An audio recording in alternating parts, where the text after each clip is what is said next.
CBN, Café com Política. Bruno Silva, cientista político aqui com a gente, bom dia.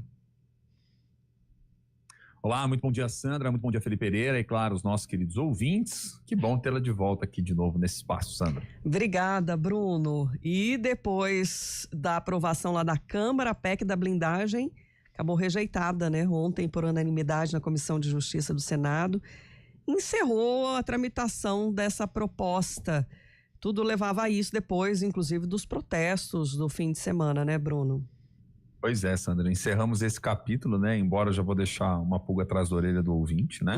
O que ainda não encerrou é um outro projeto, que é aquele que visa enfraquecer a lei ficha limpa e beneficiar figuras como, por exemplo, o ex-governador do Distrito Federal, Arruda, Eduardo Cunha, enfim, e outros personagens, que é para poder mudar a lógica do tempo, né, de contagem ali, que tem que ficar fora das urnas, né? Então, ao invés de ser contado a partir do crime, já seria contado enquanto ali estivesse o processo rolando, que é um verdadeiro absurdo também, né? Enfim, esse é outro tema, é outro drama que logo a gente vai ver passando pelo Congresso de novo. Mas ontem eu acho que o Senado deu um recado nítido, né? Claro, não só acatando as pressões populares do último final de semana, mas acima de tudo tendo uma leitura que desde o início, na figuras como, por exemplo, o próprio presidente da CCJ, que é o Otto Alencar, já vinha sendo na sinalização no sentido de rejeitar aquilo tudo, né? Entendendo o nível do absurdo que a Câmara dos Deputados havia aprovado. E só para você ter uma ideia, viu, Felipe, Sandra e queridos ouvintes, quando antes, né, não se tinha essa permissão, vamos falar assim de uma maneira mais simples, menos técnica, né, do Supremo poder iniciar as investigações, que foi até o ano de 2001, quando foi apresentada uma PEC à época. O que aconteceu?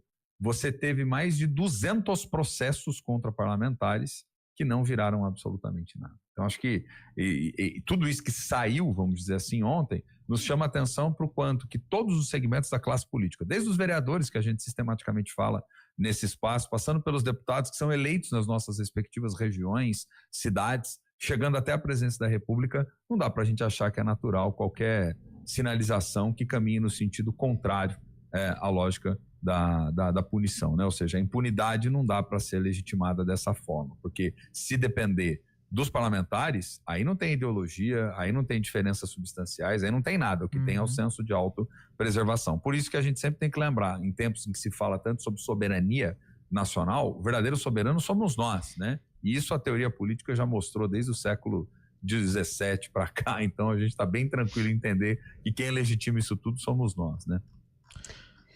E a repercussão em relação, né, a quem votou a favor, de quem votou contra, a gente até esperava que pudesse ter algum burburinho também na Câmara aqui de Campinas, mas os vereadores preferiram ficar na sua, viu, Bruno? Dessa vez eles entenderam que não era hora de ficar aparecendo tanto no plenário para não virar vidraça, né? Eu acho que esse foi o ponto.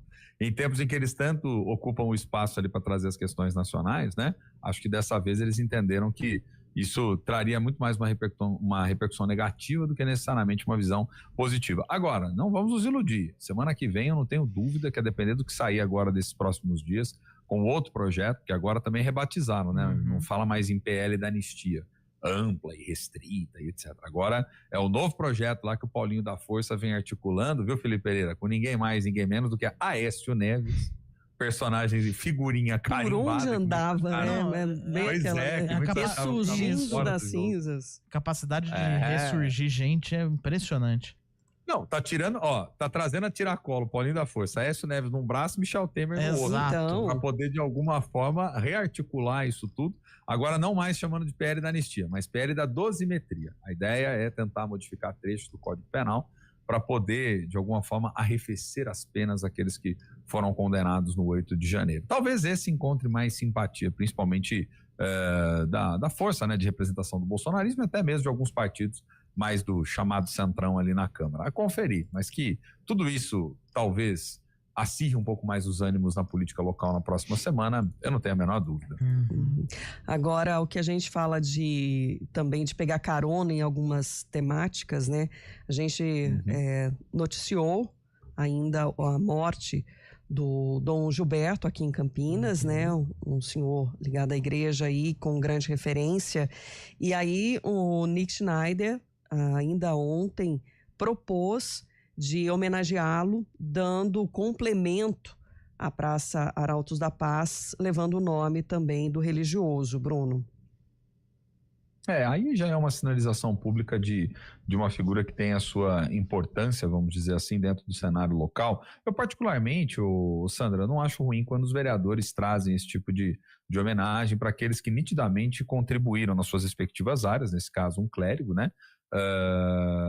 Enfim, que tem uma história praticamente centenária, vamos dizer assim, e que teve a sua colaboração importante aí do ponto de vista da propagação da fé e das mensagens que acabou distribuindo. Então, acho que é válido, é do jogo, né? Precisa só ver se é a melhor forma de homenagear, se teria outra possibilidade, enfim, acho que aí é um debate que cabe ao legislativo. Mas aí eu acho importante, eu acho interessante ter essa memória, né, e que isso passe também a preservação pelo poder legislativo.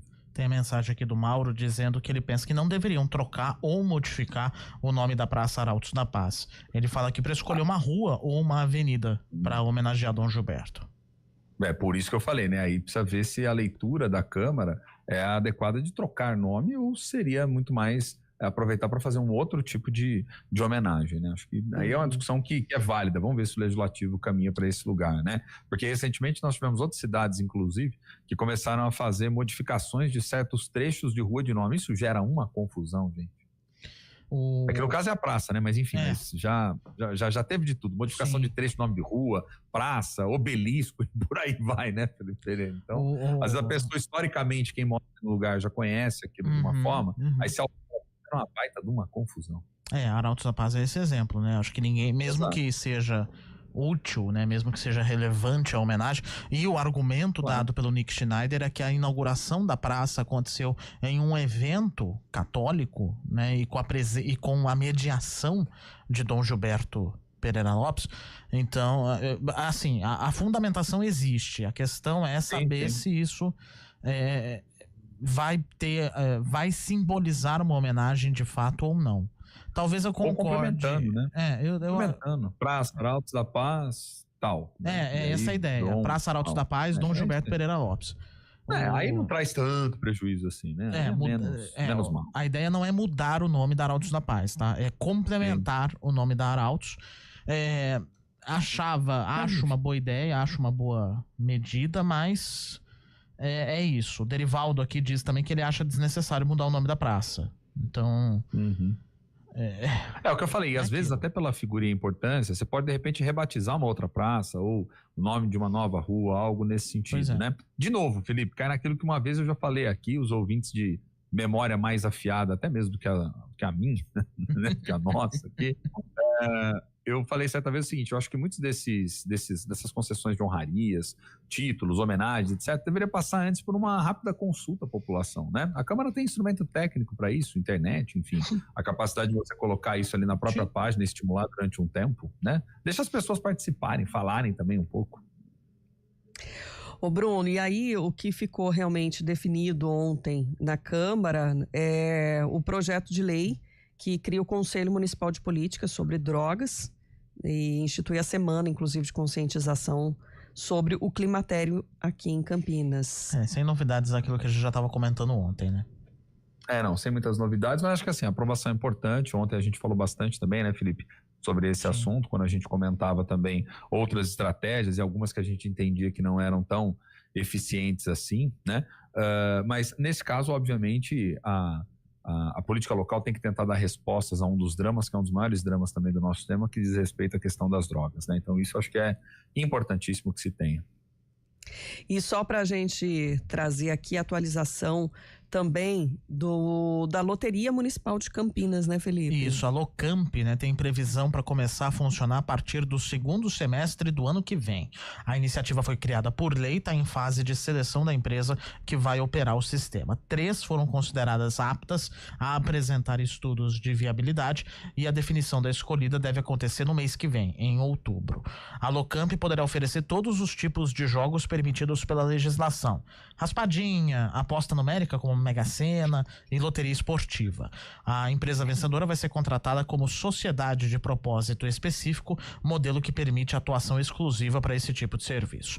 Do total arrecadado com os jogos, 13% serão repassados à prefeitura, deles 12% para secretarias de assistência social, esportes e lazer e cultura e turismo, e 1% restante à Secretaria de Finanças. E o restante da arrecadação, descontadas as despesas de manutenção, serão do lucro da empresa operadora.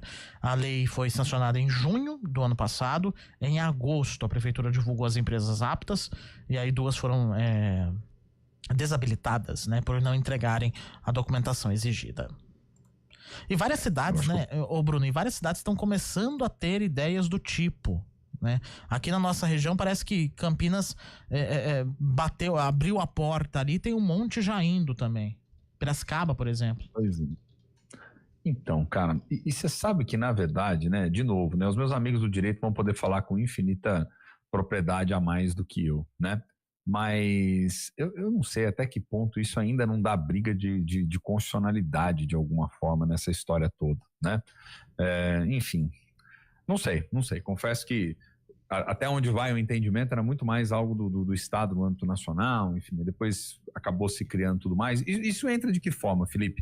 Uma estratégia, basicamente, para que o município possa ter ganhos em termos arrecadatórios e repasse para as secretarias. É uma forma do município tentar arrumar a grana. Esse é o ponto fundamental, né? Traduzindo isso de uma maneira extremamente simples, né? Essa expectativa de que a pessoa vá e, portanto, possa ali jogar na loteria, enfim, a raspadinha, os jogos, aquilo que tiver regulamentado, para que depois, futuramente, isso também possa simbolizar um aumento arrecadatório aí do município como um todo, e talvez possa ter até um atrativo, né, no sentido de que os prêmios, obviamente, não vão ser os mesmos prêmios de caráter nacional, né, dado quem vai, obviamente, financiar essa loteria, que é uma dimensão muito mais local, né, então não nacional, né, a depender de como isso for repercutido, divulgado, como vão ser as possibilidades efetivas de jogos, etc., mas tem essa expectativa, talvez por parte do poder público, de você poder dar os direcionamentos e os repasses para as respectivas secretarias. Agora, tem uma diferença, né? Quando a gente olha para a Loteria Nacional, por exemplo, nós estamos falando da Caixa Econômica Federal, né? Que é um banco público, que é ligado diretamente ao Estado, que tem ali